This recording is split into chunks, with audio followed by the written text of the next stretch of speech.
नमस्कार दोस्तों, स्वागत है आप सभी को फिर से मेरे YouTube चैनल पे। जैसा कि दोस्तों मैं आपको बताऊं कि मैं आ चुका हूं आज सतलोक आश्रम धनाना धाम, जो ये आश्रम पड़ता है जिला सोनीपत हरियाणा में। तो मैं संत रामपाल जी महाराज जी के आश्रम से आते समय यहाँ पे मैं कुछ व्यवस्थाएं देखी, जिससे कि मुझे बहुत अच्छा लगा। और हमारे साथ मौजूद है एक शख्स जो संत रामपाल जी महाराज जी के ही शिष्य हैं। आज उनसे हम पूछेंगे कुछ सवाल, तो वीडियो लास्ट तक जरूर देखना, वीडियो में लास्ट तक जरूर बने रहना। आइए बिना देरी करते हुए वीडियो का स्टार्ट। नमस्कार सर। नमस्कार जी, सत साहेब। सर आपका क्या नाम है? मेरा नाम सचिन दास है। सर आप कहाँ के रहने वाले हैं? मैं गुड़गांव हरियाणा का रहने वाला हूँ। सर जैसा कि आप बताते हैं कि आप संत रामपाल जी महाराज जी शिष्य हैं, तो सर आपके गुरुजी ये बताते हैं कि ब्रह्मा विष्णु महेश जो है उनकी जन्म मृत्यु होती है। तो सर हम आपसे जानना चाहते हैं कि जो भगत समाज इसमें उलझा पड़ा हुआ है कि संत रामपाल जी महाराज जी का ज्ञान झूठा है, वो शास्त्रों के अनुसार नहीं बताते हैं। तो भगत जी आज मुझे आप सिद्ध करके बताइए कि संत रामपाल जी महाराज जो ज्ञान बताते हैं वो शास्त्रों के अनुसार बताते हैं या फिर विदाउट शास्त्र के अनुसार बताते हैं। ब्रह्मा विष्णु महेश की जन्म मृत्यु होती है या नहीं होती है? तो भगत जी आप मुझे मेरे सवालों का जवाब दीजिए। देखिए, पहले जो है हमारा समाज था वो अशिक्षित ज़्यादा रहता था। शिक्षा इतनी भारत में प्रवेश नहीं हुई थी, तो जो किसी ने ज्ञान बता दिया उसको स्वीकार कर लिया जाता था। आज हम शिक्षित बनाए हैं परमात्मा ने, हमारे पास शास्त्र मौजूद हैं। अगर आप शास्त्र भी नहीं खरीद सकते, आप PDF पे डाउनलोड करके फ्री में उसको रीड कर सकते हो। ठीक है, आप देखिए भगवत गीता के अंदर संत रामपाल जी महाराज जी ने प्रमाण दिखाए हैं कि ब्रह्मा विष्णु महेश से ऊपर तो और भी बहुत सारे भगवान हैं। आप देखिए देवी पुराण के अंदर तीसरे स्कंद के अंदर विष्णु जी स्वयं स्वीकार कर रहे हैं कि मैं विष्णु और मेरे जो अन्य दो ब्रदर हैं ब्रह्मा जी और शिव जी, हम सभी जन्म मरण के अंदर है। हमारा आविर्भाव मतलब जन्म और तिरोभाव और मृत्यु हुआ करता है। शंकर जी भी स्वीकार कर रहे हैं कि हाँ हमारी तो ऐसी स्थिति है।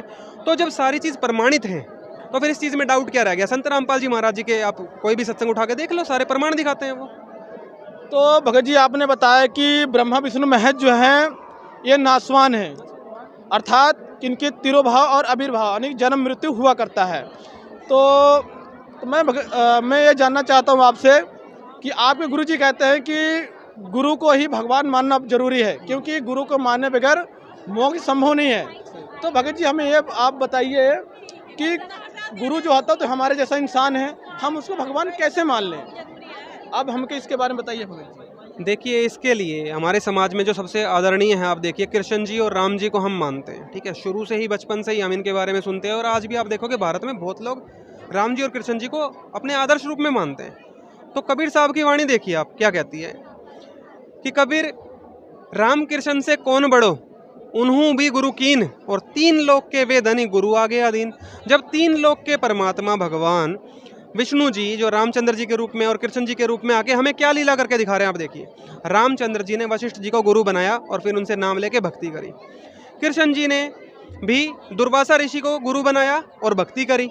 तो इनसे भी हमें यही शिक्षा मिलती है। दूसरा, हम जितने महापुरुषों की बात करें, आपने ध्रुव के बारे में सुना है, प्रहलाद के बारे में सुना है, इनके गुरु नारद जी थे। ठीक है, आपने मीराबाई के बारे में सुना है, उनके गुरु रविदास जी हुए हैं। तो सभी महापुरुषों ने और सभी सदग्रंथों ने, आप गीता जी के अंदर देखिए अध्याय 4 श्लोक 34, कि अगर परमात्मा का वास्तविक और संपूर्ण ज्ञान आपको जानना है तो आपको तत्वदर्शी संत की शरण में जाना पड़ेगा और उनको दंडवत प्रणाम करना पड़ेगा, तभी आपको पूर्ण ज्ञान मिलेगा।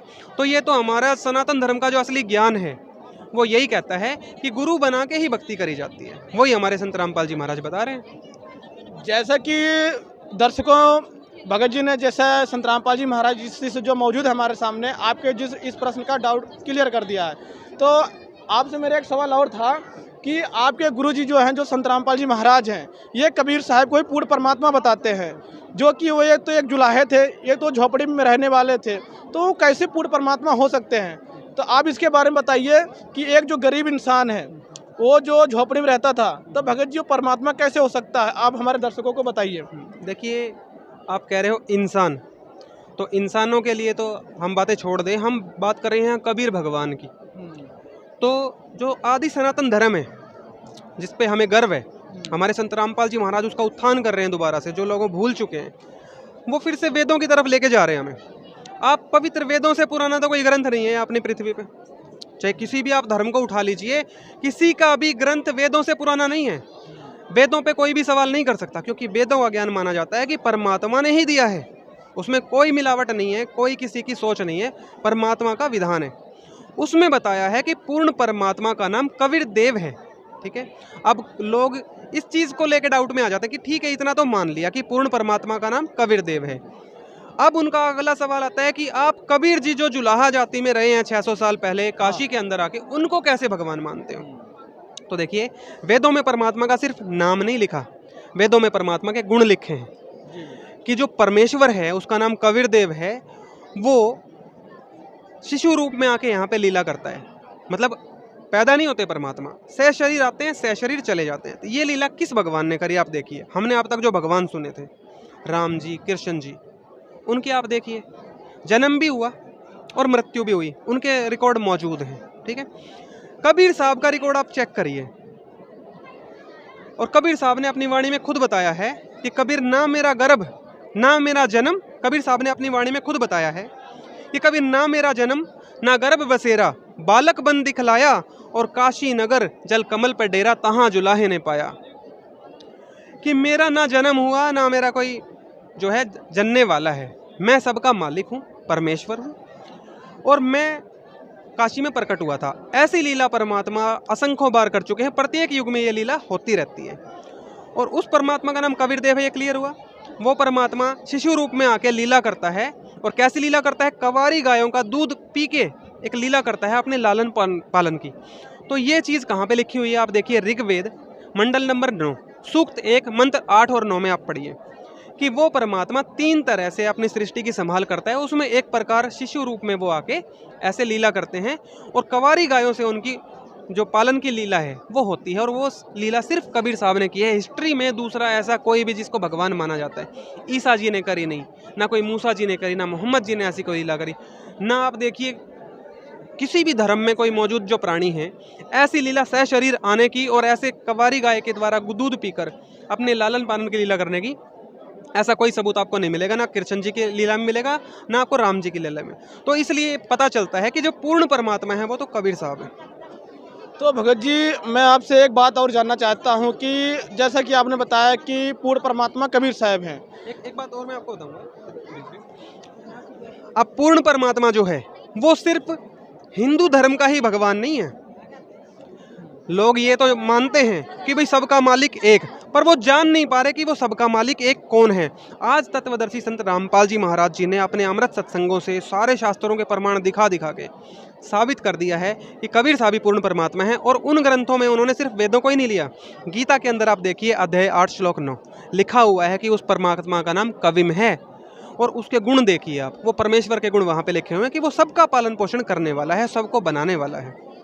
आप एक मिनट, कुरान के अंदर आप देखिए, लोग मानते हैं ना अल्लाह अलग है भगवान अलग है, नहीं भाई, सबका मालिक एक है, वही कबीर परमेश्वर। कुरान के अंदर सूरत फुरकानी 25 आयत नंबर 52 से 59 में 3 बार लिखा है कि वो अल्लाह जिसने 6 दिन में सृष्टि रची, सारी कायनात रची, और 7वें दिन अपने तख्त पर जाकर विराजा, वो परमात्मा का नाम अल्लाह कबीर है।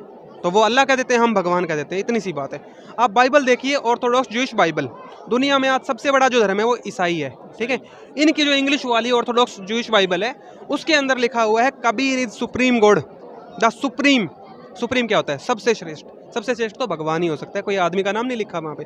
आप गुरु ग्रंथ साहिब देखिए, नानक जी को भगवान मिले थे, उन्होंने भी बताया है कि हक्का कबीर करीम तू बेऐब परवरदिगार, कि ये जो सत कबीर, हक्का कबीर मतलब अमर भगवान कबीर, ये बेऐब निर्विकार प्रभु, परवरदिगार मतलब भगवान है। तो सारे धर्म, हिंदू मुस्लिम सिख ईसाई, सभी धर्मों के पवित्र सदग्रंथ हमें साबित करते हैं कबीर इज गॉड।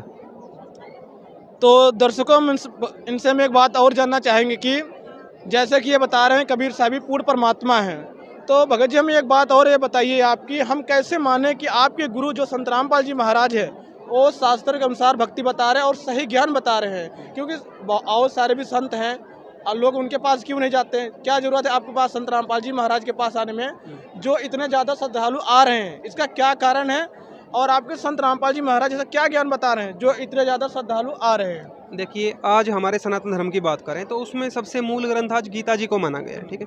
गीता जी अध्याय नंबर 16 श्लोक नंबर 23 और 24 आप पढ़ के देखिए कि जो शास्त्र विधि को त्याग कर मनमाना आचरण करते हैं उन्हें परमात्मा से कोई लाभ नहीं मिलता, उनका मोक्ष नहीं होता है। अगले श्लोक में 24वें में बताया है कि इससे तेरे लिए अर्जुन सभी जो क्रिया करनी चाहिए धार्मिक और जो नहीं करनी चाहिए त्याग देनी चाहिए, शास्त्र ही प्रमाण है। तो ऐसा कोई दूसरा संत तो नहीं है पृथ्वी पे जो शास्त्रों को प्रमाण लेके ज्ञान दे रहा हो। सब अपने अपनी डफली बजा रहे हैं, अपने मन का जो भी उन्होंने सुना है बचपन से ज्ञान वो बता रहे हैं। किसी का ज्ञान शास्त्रों से मैच नहीं खाता। ये चैलेंज है। आप फैक्टफुल डिबेट्स एक चैनल है यूट्यूब पे, फैक्टफुल डिबेट्स, उस पर जाके आप वीडियोस देखिए, आपको इतने प्रमाण मिलेंगे, आपकी शंकाएं दूर हो जाएंगी। तो सर मैं आपसे एक बात और जानना चाहूँगा कि वीडियो ज़्यादा लंबी नहीं करना है मुझे। तो सर मुझे आप ये बताइए, हम कैसे इस बात को यकीन करें कि संत रामपाल जी महाराज सही ज्ञान बता रहे हैं और हमारे जो दर्शक वीडियो देख रहे हैं वो भी यकीन कर लें कि आप जो बात बोलने जा रहे हो वो भी सही बोल रहे हैं। देखिए मेरी बात मत मानिए, आप आज शिक्षित हो। संत रामपाल जी महाराज जी के सत्संग मौजूद हैं, टीवी पे भी आते हैं, आप फ़ोन में यूट्यूब पे देख सकते हो, और फैक्टफुल डिबेट्स चैनल पे सारे सदग्रंथों के प्रमाण दिखाए गए हैं। आप वो सदग्रंथ या तो खरीद के ला के खुद चेक करके उनको मिला के देख लो, आपका डाउट दूर हो जाएगा कि कबीर साहिब भगवान है। और जो भक्ति संत रामपाल जी महाराज बता रहे हैं यही आदि सनातनी भक्ति है जो सभी मानव समाज को करनी है, जिसके लिए मानव शरीर मिला है। आप फ़ोन में PDF डाउनलोड करके मैच कर सकते हो, आप खुद करो, ये मेहनत आप खुद करो, ताकि किसी की कहीं सुनी मत मानो। हमारे गुरुजी कहते हैं आप पहले जांचो परखो और फिर आओ, फिर नाम लेके भक्ति करो, आपको परमात्मा सारे लाभ देगा। तो भगत जी आपसे एक छोटी सवाल और थी मेरी कि आप हमें ये बताइए कि सच्चे संत की पहचान क्या है, क्योंकि वैसे तो भारत जो वर्ष है इसमें बहुत सारे संत हैं। तो हम आपसे जानना चाहते हैं कि सच्चे संत की पहचान क्या है। आप हमें हमारे दर्शकों को ये बात बताइए। देखिए इसको मैं मौखिक ना बता के आपको गीता के प्रमाण के साथ बताता हूँ। जी। भगवद गीता अध्याय 15 श्लोक 1 में बताया है कि हे अर्जुन, यह जो संसार है ये उल्टे लटके हुए पीपल के वृक्ष के समान है। इसकी जो जड़ है वो पूर्ण परमात्मा है, अविनाशी है। नीचे जो है कुछ और पार्ट होते हैं, 3 टहनियाँ हैं, कुछ पत्ते हैं। अगर इस पूरे संसार के स्थिति को कोई भी संत खोल के बता दे वही तत्वदर्शी संत है, उसी की शरण में जाने से मोक्ष होगा। तो वो जो है संत रामपाल जी महाराज जी ने बिल्कुल क्लियर करके बताया है। आप वीडियो देखिए, मौजूद है यूट्यूब पे, फैक्टफुल डिबेट्स चैनल पे है, संत रामपाल जी महाराज नाम से चैनल पे है, संपूर्ण सृष्टि रचना। आप वो खुद खोल के देखिए और जान लीजिए कि सच्चा संत कौन है। तो भगत जी आपसे मेरी एक बात और आपसे मैं पूछना चाहता हूँ कि जैसे कि आपने बताया कि सच्चे संत की पहचान क्या है, गीता का आपने कई सारे श्लोक बताए, तो मैं आपसे ये जानना चाहता हूँ कि आप भगत समाज को और क्या उपदेश देना चाहते हो। देखिए उपदेश तो परमात्मा देते हैं, ये वेदों में भी बताया है कि वो कबीर देव खुद ही संत के रूप में आके यहाँ पे लीला करते हैं। आज संत रामपाल जी महाराज जी के रूप में आके वो लीला कर रहे हैं। ठीक है, उपदेश तो वो दे रहे हैं, उस उपदेश को बस आप सुन लीजिए और खुद चेक करिए। आप भक्तों के अनुभव सुनिए, उसके लिए भी एक अलग से यूट्यूब पे चैनल है SA ट्रू स्टोरी नाम से, SA ट्रू स्टोरी।